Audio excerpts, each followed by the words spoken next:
Hi, this is Valora, and I speak to the part of you that is tired of pretending it doesn't hurt, the part of you that overthinks, overfeels, and still dares to love anyway. This space isn't full of fluff, it's about the truth, the sharp, beautiful, inconvenient kind of truth. So if you tried to shrink yourself into something more lovable, or if you've ever begged for clarity in a place where your soul already knew the answer, you're exactly where you need to be. Today, I want to touch on the subject of you cannot negotiate mismatch. You can try. God knows that we try. But if we think that we can explain it better or softer to lower our needs or bend boundaries and make it easier for them to love us, that maybe they'll get it, or maybe they'll stay, or maybe they'll finally become who we imagined. But the truth is, no amount of love, patience, or perfectly worded boundaries will make someone compatible with you if they simply are not. You're not too much. You're not asking for magic. You're not misaligned with what you want. You're just misaligned with the person that you're trying to be with. Now, mismatches don't get solved through over communication. They either get accepted or left behind. The longer you negotiate something that's fundamentally incompatible, the more you abandon yourself. The more you try to convince someone to care or to see your point of view, the more you shrink. Compatibility doesn't require convincing. It just is. It feels like ease, safety, mutual effort, not walking on eggshells, not writing essays to justify your worth, not teaching someone how to treat you over and over and over again. So stop negotiating for crumbs. Stop translating your beautiful soul into a language that they'll never be able to speak. It's not your job to shrink into something more manageable. Now, what is your job is to recognize when the connection simply doesn't fit and walk away with your softness still intact.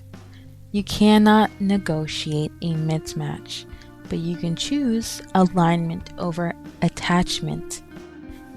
I understand that we love to romanticize communication, as if we just were clear enough, patient enough, honest enough. Again, maybe they'll understand, maybe it'll work.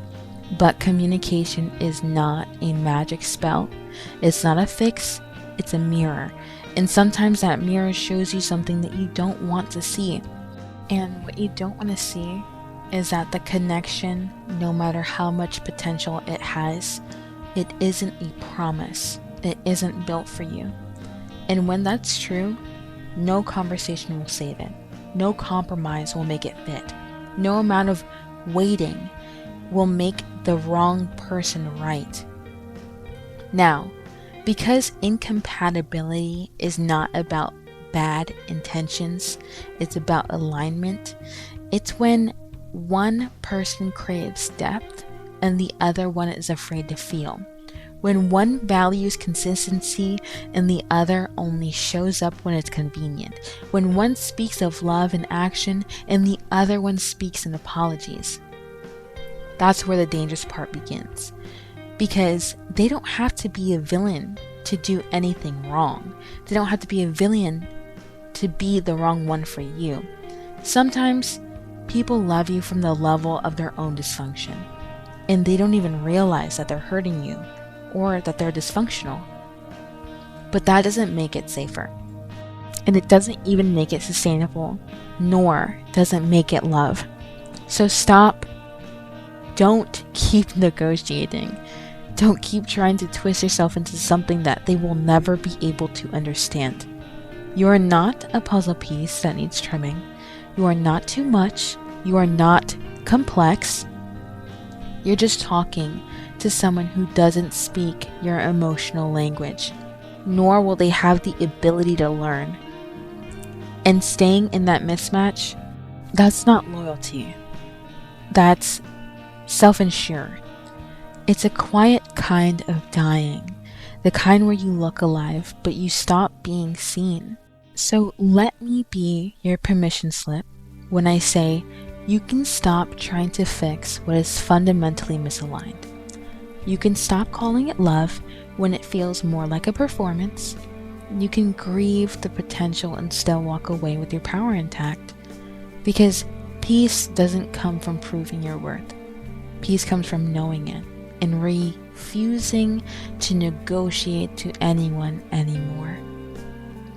This is Valora, and you deserve a love that doesn't feel like a translation. You deserve to be met fully, willingly, without begging. You are not here to be understood by everyone. You are here to be a bright light to the right one. And that is not a negotiable.